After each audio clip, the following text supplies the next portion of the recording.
नमस्कार, मैं हूं केशव तिवारी और अलग अंदाज में रहती हैं खबरें हमारी। सतना जिले के अंदर जैसे ही सिद्धार्थ कुशवाहा कांग्रेस के प्रत्याशी घोषित किए गए, वैसे ही पूर्व मंत्री अजय सिंह राहुल के कई समर्थक भारतीय जनता पार्टी में शामिल हो गए, जिसमें नागौद से बहुजन समाज पार्टी की टिकट से चुनाव लड़ने वाले पूर्व विधायक यादवेंद्र सिंह, लोकसभा के कांग्रेस के प्रत्याशी रह चुके सुधीर सिंह तोमर, रविंद्र सिंह सेठी जैसे नेताओं ने भारतीय जनता पार्टी की सदस्यता ले ली। इन नेताओं के भारतीय जनता पार्टी में जाते ही जिले के अंदर इस बात की चर्चा तेज हो गई कि अजय सिंह राहुल ने अपने समर्थकों को भारतीय जनता पार्टी में इसलिए भेज दिया कि जिससे सिद्धार्थ कुशवाहा की हार को सुनिश्चित किया जा सके। अजय सिंह राहुल ने भारतीय जनता पार्टी में शामिल होने वाले सतना जिले के नेताओं से भाजपा में शामिल होने के लिए कहा या नहीं कहा, इस बात के पुख्ता कोई प्रमाण नहीं है, लेकिन राजनीति है, लोग कयास तो लगाते हैं। अजय सिंह राहुल रीवा से कांग्रेस की प्रत्याशी नीलम मिश्रा के समर्थन में रीवा प्रचार करने आए, आम जनता से मिले, मीडिया से भी बातचीत की। अब सवाल यह उठता है कि अजय सिंह राहुल बिंद क्षेत्र के कद्दावर नेता माने जाते हैं, पूर्व मुख्यमंत्री अर्जुन सिंह के पुत्र हैं, सतना सीट से भी लोकसभा चुनाव लड़ चुके हैं, सतना सीट भी बिंद क्षेत्र में ही आती है। ऐसे में क्या अजय सिंह राहुल सतना लोकसभा चुनाव क्षेत्र में सिद्धार्थ कुशवाहा का प्रचार करने आएंगे या नहीं?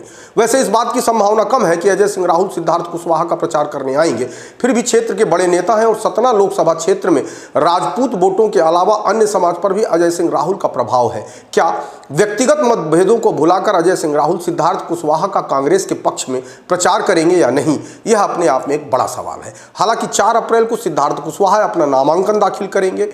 नामांकन दाखिल करने के पहले मध्य प्रदेश कांग्रेस कमेटी के प्रदेश अध्यक्ष जीतू पटवारी एवं विपक्ष के नेता उमंग सिंघार भी सिद्धार्थ कुशवाहा का फॉर्म भरवाने आएंगे। सतना से चुराहट बहुत दूर नहीं है। 4 अप्रैल को अजय सिंह राहुल भी सिद्धार्थ कुशवाहा का फॉर्म भरवाने आते तो निश्चित तौर पर कांग्रेस की कुछ दूसरी हवा बनती, लेकिन इस बात की संभावना बहुत कम ही दिखाई दे रही है कि अजय सिंह राहुल सिद्धार्थ कुशवाहा का प्रचार करने आएंगे। विधानसभा चुनाव के दौरान भी अजय सिंह राहुल पर इस बात के आरोप लगते रहे हैं कि अजय सिंह राहुल ने सिद्धार्थ कुशवाहा का समर्थन नहीं किया। अपने समर्थकों से उन्होंने सिद्धार्थ कुशवाहा का विरोध करने का ही संकेत दिया था।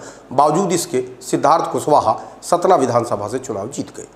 कांग्रेस के संबंध में हमेशा यही कहा जाता है कि कांग्रेस को कांग्रेस ही हराती है। ये सारे कांग्रेसी एकजुट होकर चुनाव लड़ें तो इसमें कोई दो मत नहीं है कि चुनाव परिणाम जिस तरीके से आते हैं उससे बेहतर परिणाम आएंगे। लेकिन एक दूसरे को हराने का कुचक्र जो कांग्रेसी रचते हैं, उसी का परिणाम है कि 2023 में जहां इस बात की हवा थी कि कांग्रेस प्रदेश में सरकार बनाने वाली है और सरकार भारतीय जनता पार्टी की बन गई, कांग्रेस को सिर्फ 66 सीट पर ही संतोष करना पड़ा। उसमें भी भारतीय जनता पार्टी ने अमरवाड़ा के कमलेश प्रताप शाह को तोड़कर 66 की संख्या को 65 पर लाकर खड़ा कर दिया है। मतदान के पहले भारतीय जनता पार्टी कांग्रेस को किस संख्या में लाकर खड़ा कर देगी यह भी कहना जल्दबाजी होगी, लेकिन जिस तरीके से कांग्रेस के विधायक भारतीय जनता पार्टी के सत्ता रूपी मखमली गद्दे में लेटने के लिए लालायित हैं, उसे देखते हुए यह अंदाज़ा लगाना तो संभव नहीं है। लेकिन जिस तरीके से भारतीय जनता पार्टी ने छिंदवाड़ा में फोकस करके रखा है, उसे देखते हुए यह कहा जा सकता है कि भारतीय जनता पार्टी साम दाम दंड भेद जो भी तरीका अपनाना पड़े, छिंदवाड़ा से जीतने की कोशिश भाजपा अवश्य करेगी। आपको हमारी खबरें कैसी लगती हैं कमेंट बॉक्स में आके कमेंट कर सकते हैं, लाइक कर सकते हैं, शेयर कर सकते हैं। और यदि आप विशाल खबर चैनल को देख रहे हैं और अभी तक चैनल को सब्सक्राइब नहीं किया है तो कृपया चैनल को सब्सक्राइब कर हमें अपना आशीर्वाद जरूर प्रदान करें।